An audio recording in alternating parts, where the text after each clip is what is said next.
Well, hello and welcome to the most innovative metaphysical reading on the internet, the Tao Manifesting Tarot podcast that gives you the big picture in color, full screen. It connects the 3D to the 5D. No fantasy, no unicorns, no rainbows, none of that woo woo stuff. It is the matrix that you call your life revealed and a little more. Because tarot, you see, is the key to manifesting. It's the human kryptonite. In fact, I've done tarot for over 20 years, and I've come to understand tarot doesn't predict a thing. At least it never did for me, not in any substance. But I've discovered that tarot is the science of your potential, literally your ultimate destination in this life experience via your tarot frequency, which changes from day to day, minute to minute, moment to moment. These are constant little frequency openings. If you are here for this reading, within a couple of minutes or so, you are going to find your tarot frequency. Now, what do you do with it? I was talking about your spiritual potential.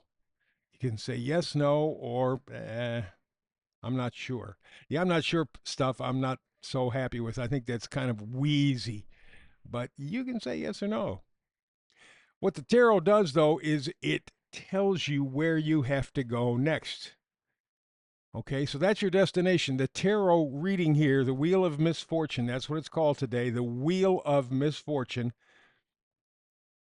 In other words, you go round and round and round and get nowhere. It's like a hamster in a cage, right? You're running your ass off. You're going like hell, but you're not getting anywhere. The Wheel of Misfortune, that's the energy for today. Okay, so you know where you have to go, but you need a map to get there. Now, using the science of cycles of time, that is numerology and astrology, you can get this map, this metaphysical map. This is where both astrology and numerology come in. History repeats itself, right? Well, and the reason it repeats itself is because the astrological, numerological cycles keep repeating. Now, you don't get the same circumstances, but you get the same energies. Okay, they're not identical circumstances. Doesn't make any difference. Planets are not in the same place. They're not gathered all together the same thing. They got cycles within cycles within cycles. But if you use the tarot frequency, then you follow up with the numerology and astrology, the cycles there. Ooh. And knowing these repetitive patterns can teach us about the future. It's not magic. It's simply knowing the critical cycles. I mean, just something simple. You know what your work schedule is like if you're working, and you know what your day offs are. Usually they're the same from week to week. Sometimes they change, but that's a cycle. It's a cycle within a cycle. It's the same thing here. So in this tarot reading, you not only know about your potential destination from the tarot frequency, but you also know, because of the numerology and astrology, you know what it's going to feel like when you get there. And that will help you. You go, I understand. Yeah, I can go back in history and see what it was like. For example, the Civil War, 1860. It was during a Neptune confabulation. Neptune, you mark the spot there in 1860, and you come up all the way to 2025, where we are right now, 165 years, because that's how long a Pluto cycle is. It takes 265 years to go around the whole solar system. Civil War, 1860. We have the same energy now. Does it feel like a civil war? I think it does. Different circumstances, but the same thing. That's what helps you. It keeps your kryptonite, the ability to manifest, strong and vital. The details are different, but the energetic message is the same. That's what makes this manifested reading so different. Today, again, we're focusing on the Wheel of Misfortune. I will begin your evolutionary journey in just a moment, but I want to remind you I do have an email, a singular one, finally, email. I had a bunch and it took me a while to get down to it, but it's just tau-tarot@proton.me, tau-tarot@proton.me. You see the email on the screen, so it's easy to figure out. Tau-tarot@proton.me. And please, I've had a couple people comment, not particularly negative. They comment, what's the .me thing? Well, when I went to Proton, they have two choices, or they did at least when I signed up for the email. It's either .com if you're a business or .me if you're an individual. They thought that it was a .me, so they gave me .me. Okay, fine. Tao-Tarot at proton.me. Please feel free to comment, good, bad, indifferent. Doesn't make any difference. I'm not that sensitive, but I love the communication. That's the point. So let's get to the astrologic portion of this reading. I talked about the importance of astrology in combination with the tarot energy. And of course, remember today we're focusing on the wheel of misfortune, going around and round and round and round and round, and it just does snake eyes every time. So let's get to it. Today's topic is what I call the agenda of death, the legal drug cartel.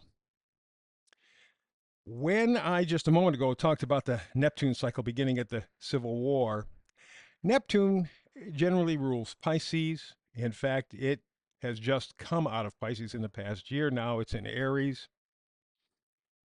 And Neptune is at home in Pisces. It can be great spiritual enlightenment or absolute delusion. Either way, you believe.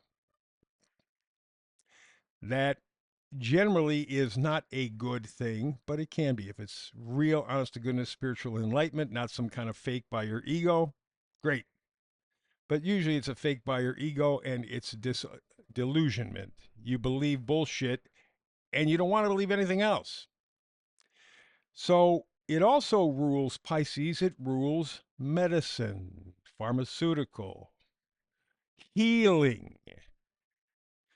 Well, after 1860, in fact, probably even after the Civil War, as we got farther into this Neptune cycle, the current, I'll call them pharmaceutical companies, but they really weren't, like Bayer in Germany and so on and so forth, had already been in business for some time. And what they did was they had potions and lotions, but nothing like what we have today.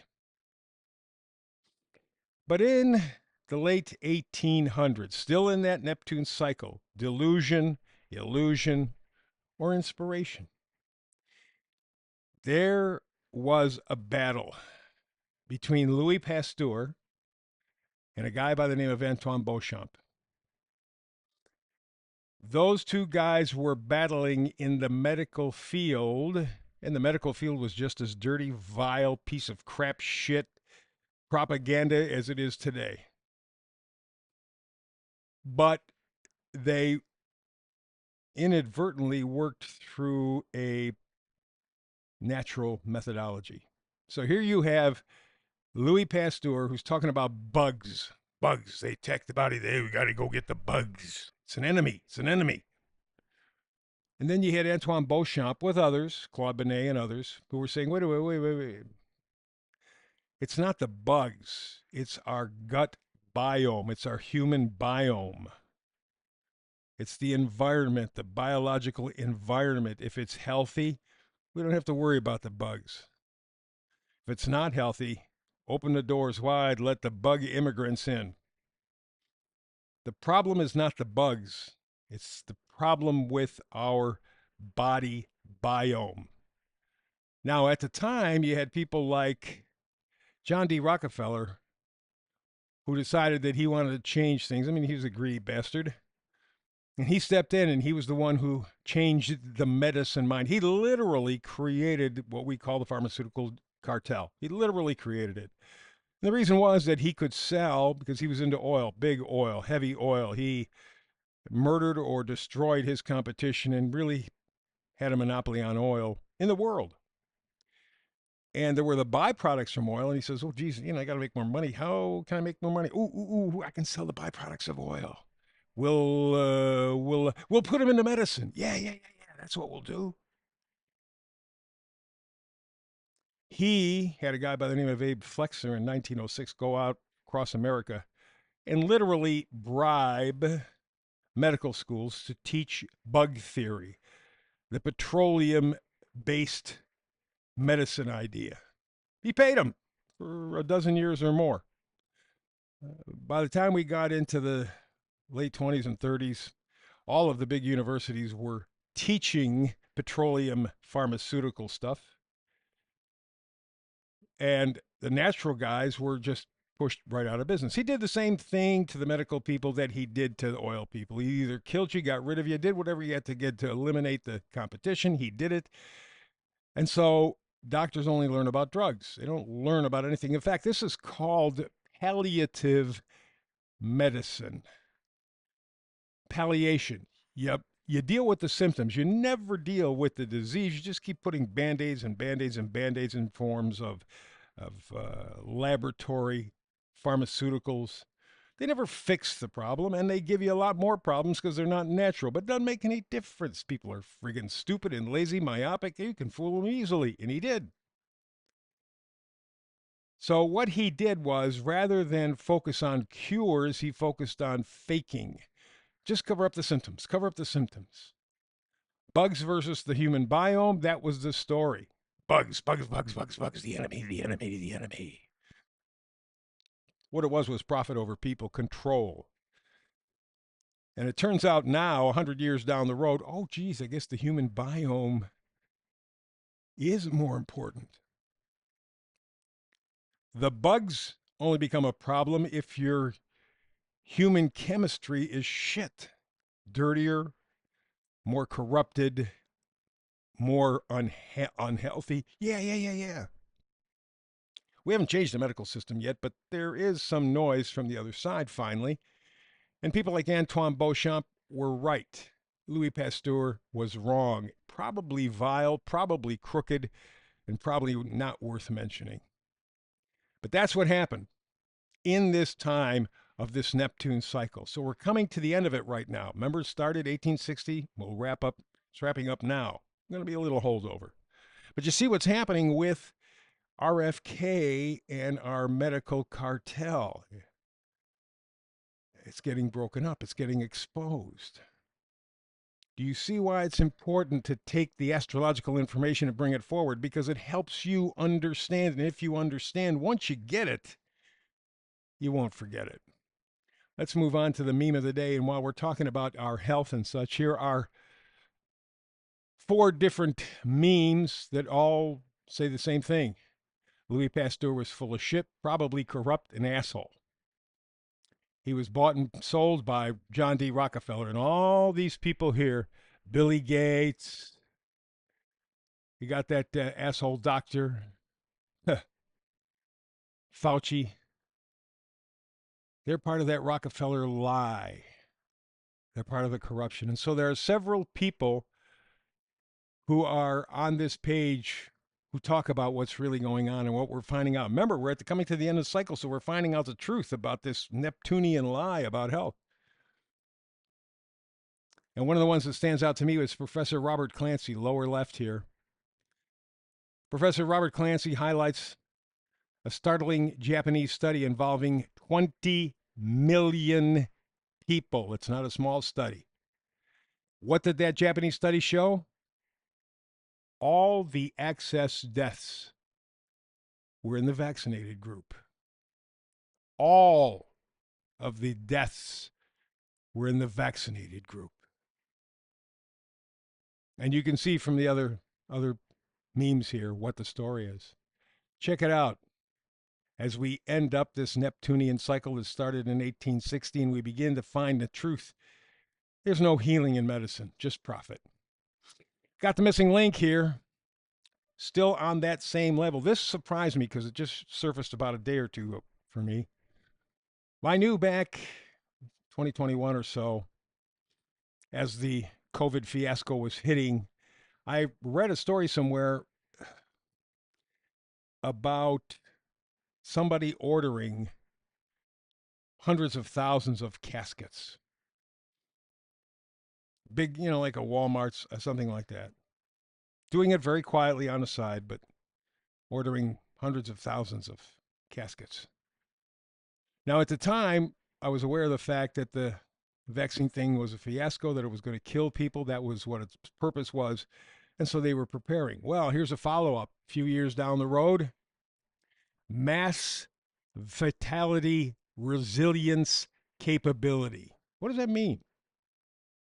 Well, in the event of a major incident resulting in a large number of fatalities, which could overwhelm our storage capacity for dead bodies, England is preparing.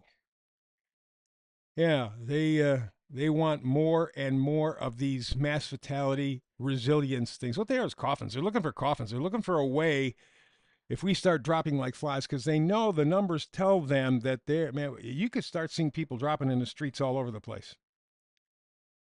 Because this stuff that they shoved into people with the vax has a lifespan. And they think that the lifespan is becoming critical. All righty? So they're in England. They want as many boxes to bury people as fast as they can, because if you see the bodies in the streets, boy, that's going to mess up everything, huh? And of course, at the bottom, hey, remember the time in the winter of 2020, 2021, 22, 23 when we were all going to die because we weren't vaccinated? Who are the people who are still doing well? Yeah, the people who never got the shot. We go to the tarot reading. This is the destination, right? The tarot, this is your frequency at this moment. We lined up the information. Here you have an idea where we are with this Neptunian fake health healing cycle. Boom. How do you deal with it? What's being offered up? Well, the Nine of Wands, the idea that you don't give up. The Wands are enthusiasm, joy, positivity. He ain't about ready to give that up. That's the thing that makes life special. It was taken away when the COVID thing first hit and we had to be separated. They had to separate us because that made us emotionally down, available. But people are coming back. People are starting to wake up. People are starting to go, hey, I got the game now. And they're beginning to get back their enthusiasm for life. So the Nine of Wands says, not giving up, no surrendering, no sir, sir, sir. How about the Queen of Swords? Well, swords are facts, data, ideas, thinking. Queen of Swords says, work to be realistic and positive. Now, the information may not always be friendly, may not always be happy, but it has to be honest. So if you're choosing not to give up, not to surrender, take the next step forward. Be realistic, see it for what it is, but then be positive. And the final card is the Two of Wands. Twos are always decisions. For you who are familiar with the card, it is a man holding up one wand globe in his other hand, and he's looking forward to the future. That's what it's all about, seeing and feeling hope again. And I think with the populations out and about in the streets, I think we're beginning to get to that point. Still very unhappy with what's going on in the United States of America. Still a bunch of wusses. Canada, I have no respect for whatsoever. You Canadians are a bunch of assholes. I thought you were so much more. You're nothing. You're, other than Alberta, maybe Saskatchewan, Manitoba, maybe British Columbia. Canada's a waste. And the United States, not that far behind. Nine of Wands, decide you're not going to give up. You're not going to surrender. Queen of Swords, be realistic. See things for the way they are, not the way you want to see them, but the way they are, and then be positive. That will give you hope. That's the reading for today. It's a big one. It's the wheel of misfortune. You can get off and quit riding the wheel of misfortune. Time is up. Thank you very much. I appreciate the fact that you're here. I realize that you can't buy time, so this is an investment for you. Thank you. See you tomorrow, hopefully. Between now and the next time you and I do get together for tarot, peace and blessings.